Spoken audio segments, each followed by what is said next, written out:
News में स्वागत है आप सभी दर्शकों का। मैं हूं आपके साथ सानिया। आइए देखते हैं आज की ताजा खबर। ನಮಸ್ಕಾರ, ನಾನು ಡಾಕ್ಟರ್ ಶಿವಾನಂದ್ ಮಸ್ತಿಹೊಳಿ, ಜಿಲ್ಲಾ ಶಸ್ತ್ರಚಿಕಿತ್ಸಕರು, ಜಿಲ್ಲಾ ಆಸ್ಪತ್ರೆ ವಿಜಯಪುರ. ಎಲ್ಲರಲ್ಲಿ ಮನವಿ ಮಾಡ್ಕೊಳ್ತೇನೆ. ಏನಪ್ಪಾ ಅಂತಂದ್ರೆ, ಈಗ ತಾವೆಲ್ಲ ನೋಡ್ತಿರ್ಬೋದು, ಬಹಳ ಚಳಿಯ ವಾತಾವರಣ, ಶೀತ ವಾತಾವರಣವಿದೆ. ಹವಾಮಾನ ಇಲಾಖೆ ಪ್ರಕಾರ ಇನ್ನೂ ಒಂದು ವಾರದವರೆಗೆ ಇದೇ ರೀತಿ ಶೀತ ಗಾಳಿ ಮುಂದುವರಿಬಹುದು ಅಂತ ಮಾಹಿತಿ ಕೊಟ್ಟಿದ್ದಾರೆ. ಅದೇ ರೀತಿಯಿಂದ ತಮ್ಮೆಲ್ಲರಿಗೂ ಆರೋಗ್ಯದ ಬಗ್ಗೆ ಕಾಳಜಿ ವಹಿಸಿರಿ ಅಂತ ಒಂದೆರಡು ಮಾತುಗಳನ್ನು ತಮ್ಮ ಎಲ್ಲರಿಗೂ ಹೇಳಕ್ ಇಷ್ಟಪಡ್ತೀನಿ.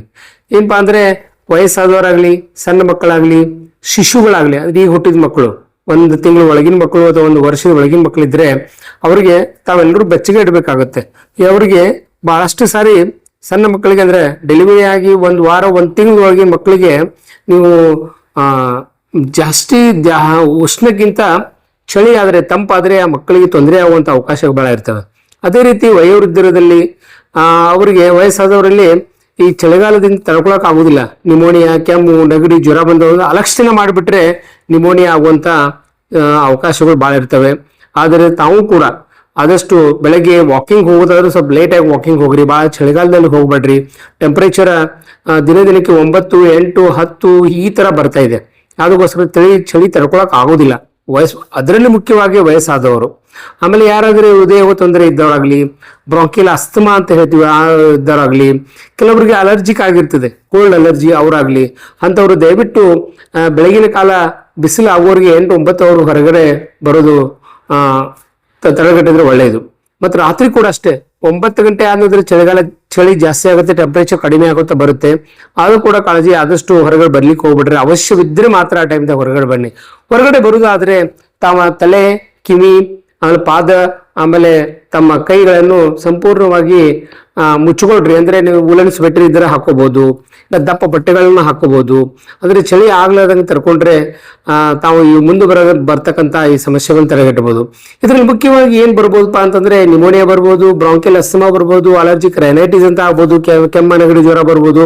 ಅದ್ರ ಜೊತೆ ಯಾರಿಗಾದ್ರೂ ಹೃದಯ ರೋಗ ತೊಂದರೆ ಇದ್ರೆ ಏನಾಗುತ್ತೆ, ಈ ಚಳಿಗಾಲದಲ್ಲಿ ಬಹಳ ಚಳಿ ಆದ್ರೆ ಆ ರಕ್ತನಾಳಗಳು ಸಂಕುಚಿತಗೊಳ್ತವೆ, ಕೂಗುತ್ತವೆ.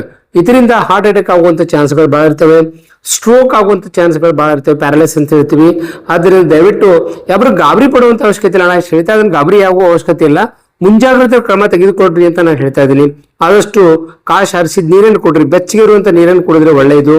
ಆಮೇಲೆ ಆಹಾರ ಕೂಡ ಅಷ್ಟೇ, ಬಹಳ ಬಿಸಿ ಬಿಸಿ ಅನ್ನೋಕ್ಕಿಂತ ಶುದ್ಧವಾದ ಈಗ ತಾನೇ ತಯಾರಿಸಿದ ಬಿಸಿ ಆಹಾರವನ್ನು ಸೇವನೆ ಮಾಡ್ರಿ. ಬಹಳಷ್ಟು ನೀರು ಬಹಳ ಕುಡಿಯುವುದಿಲ್ಲ, ಈಗ ನೀರಡಿಕೆ ಆಗುದಿಲ್ಲ ನೋಡ್ರಿ. ಅದಕ್ಕೋಸ್ಕರ ತಾವು ಏನ್ ಮಾಡ್ಬೇಕು ಅಂದ್ರೆ, ನೀರು ಜಾಸ್ತಿ ಕುಡಿಬೇಕಾಗುತ್ತೆ. ನೀರು ಜಾಸ್ತಿ ಕುಡಿದ್ರೆ ಆರೋಗ್ಯಕ್ಕೆ, ತಮ್ಮ ಸ್ಟಮಕ್ಕಿಗೆ ಅಥವಾ ನಮ್ಮ ಜಠರಕ್ಕೆ ಒಳ್ಳೆಯದು. ಇದರಿಂದ ಮಲಬದ್ಧತೆ ಆಗೋದಿಲ್ಲ, ನಮ್ಮ ಮೂಲವಾದಿ ಅಂತ ಹೇಳ್ತೀವಿ, ಆಗೋದಿಲ್ಲ. ಅದಕ್ಕೋಸ್ಕರ ನೀರು ಬಹಳ ಕುಡಿಬೇಕು. ಈ ಟೈಮಲ್ಲಿ ನೀರು ಕುಡಿಯಕ್ಕೆ ಆಗುದಿಲ್ಲ, ಆದ್ರೂ ನೀರು ಕುಡಿಬೇಕಾಗುತ್ತೆ. ಬಿಸಿನೀರು ಕುಡ್ರಿ.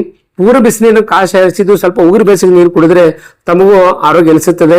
ಇವೆಲ್ಲ ಮುಂಜಾಗ್ರತೆ ಕ್ರಮ ತೆಗೆದುಕೊಳ್ಳ್ರಿ ಅಂತ ಸಂದರ್ಭದಲ್ಲಿ ಹೇಳಿ, ತಮ್ಮ ಏನಾದರೂ ತೊಂದರೆಗಳಾದ್ರೆ ನಮ್ಮ ಆಸ್ಪತ್ರೆ 24/7 ಯಾವತ್ತೂ ಪ್ರಾರಂಭ ಚಾಲು ಇರ್ತದೆ. ದಯವಿಟ್ಟು ಆದಷ್ಟು ವೈದ್ಯರನ್ನ ಕಾಣ್ರಿ. ತಾವೇ ಗುಳಿಗೆ ಔಷಧ ಶಾಪ್ಗಳಲ್ಲಿ ತಗೊಳ್ಬೇಡ್ರಿ ಅಂತ ಸಂದರ್ಭದಲ್ಲಿ ಹೇಳ್ತಾ, ಈ ಚಳಿಗಾಲದಲ್ಲಿ ತಾವೆಲ್ಲರೂ ಆರೋಗ್ಯವಂತವಾಗಿರಿ ಅಂತ ಬಯಸ್ತೇನೆ. लेटेस्ट न्यूज अपडेट्स के लिए YouTube एक्सप्रेस को सब्सक्राइब कीजिए, साथ में बेल आइकॉन को भी क्लिक कीजिए। साथ ही साथ लाइक, शेयर और कमेंट करना ना भूलिए।